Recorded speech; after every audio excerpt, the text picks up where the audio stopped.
Am I the a-hole for not pretending to be a failure when I ran into the girl I bullied in elementary school? Here's some backstory. I've always been thin. When I was in 4th and 5th grade, I was in a clique of your typical mean girls. We were all thin and pretty, or at least the boys made us feel like that. We were very popular among the boys. This made us really mean. We were arrogant assholes who thought the world revolved around us. There was this girl named Christy who was on the heavier side and we weren't the nicest to her. We used to make fun of her and exclude her from things, even made other people exclude her. The boys used to pretend to like her and make fun of her when she admitted she liked them. We made her school life really hard. Eventually, we all went to middle school and I went to a private school with an advanced program, so I was no longer hanging out with the clique. Christy did go to middle school with them, but I hadn't heard anything since. I went through middle school and got my act together. Grew out of the mean girl phase and got some decent friends. I went on to graduate college and opened my bookstore cafe. I hadn't even thought of my elementary school friends or Christy in many years. Until about a week ago, that is. My bookstore isn't really busy, so usually it's just me and one other person there. I run the cash register and the coffee orders. The other person is in the kitchen. We had a group of women come in about my age. I was friendly, but one of them was cold and rude straight off the bat. If you work customer service, it's normal, so I brushed it off. I look pretty similar to how I did in elementary. My face hasn't really changed. I've gotten taller and puberty happened. Once it was time for them to get the check,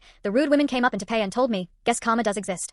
I was confused and asked what she meant. She was like, bullies usually get away with their actions, but looks like you weren't very successful. She told me I bullied her in elementary school and that my friends continued to do so in middle school. My heart dropped once I realized this was Christy. I apologized for how I treated her and told her it wasn't fair she suffered through that. I even offered to comp their bill. Christy said no to the comp but wanted to speak to my manager or owner so they could know what kind of person they hired. I told her I was the owner and that again I was very sorry. She flipped out after I told her this. She said she went to years of therapy to help her self-esteem. She suffered through most of her teens and to this day had trust issue in her relationships. She was screaming that bullies shouldn't succeed and that I didn't deserve a good life. Her friends tried to get her to leave once she flipped out. They tried to apologize because they didn't know me, but I told them it was fine and that the bill was on me. My cook came out and was threatening to call the cops because Christy looked like she would get violent, but I told him it was fine. Eventually the group managed to get her out. I closed my shop for the rest of the day. I was shaken and I just wasn't in the right mindset to be there. Now ATA for not getting someone else to pretend to be manager and let Christy think I failed in life?